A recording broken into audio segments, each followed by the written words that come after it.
Salom azizlar, xayrli kun hammaga. Bugun Germaniyaga ingliz tili bilan kelmoqchi bo'lgan yoshlarga, kollej va universitetda diplomi bor, lekin ingliz tilini biladigan yoshlar, Germaniyada karyerasini davom ettirmoqchi bo'lgan yoshlar uchun o'zbek o'g'lonimiz borlar, Weiterbildung programmasi asosida kelganlar.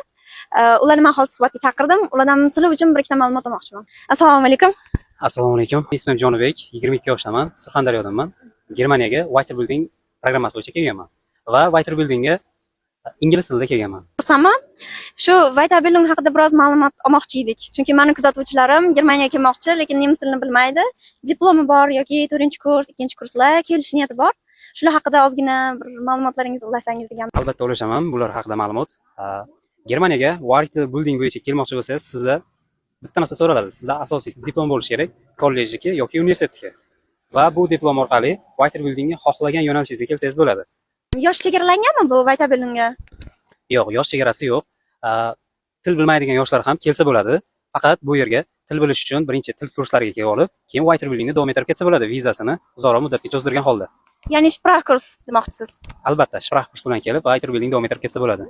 Pul mablag' sarflagansiz bu yerga kelguningizcha o'zi. Qancha hujjat davomiy vaqtda hujjat yig'dingiz?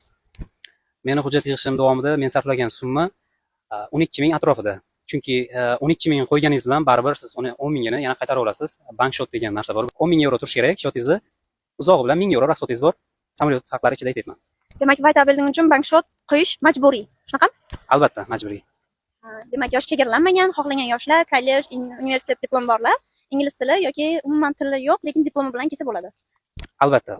Bu o'zini qo'lida kasbi bor yoshlarni Germaniya o'ziga chorlayapti. Kelsin, kasbini ishlasin, uni kuchaytirsin va o'qisin. Xohlasangiz agar Germaniyaning o'zida yashab qolish imkoni ham bor. Buni bitirganingizdan keyin sizga Germaniyada ham alohida diplom beriladi bu yo'nalish bo'yicha va siz buni uzoqroq muddatga o'zingiz ish topib, ish topishlarda ham o'zlari yordam berishadi. Keyinchalik bu yerda yashab qolib ketishingiz ham mumkin. Agar qiziq menga, meni kuzatuvchilarimga ham oylik daromadingiz 1 yil davomida sinov muddatida bo'lasiz. Siz bu yerda taxminan 1000 euro atrofida topishingiz mumkin. O'zi aslida oyligingiz 1,5 ming, 1800, 2000 atrofida bo'ladi. Bu yerda siz o'zingiz kvartirangiz o'zingiz, ishingizni o'zingiz qilganingiz sababli O'zbekistonga 1000 euro pul jo'natsangiz bo'ladi.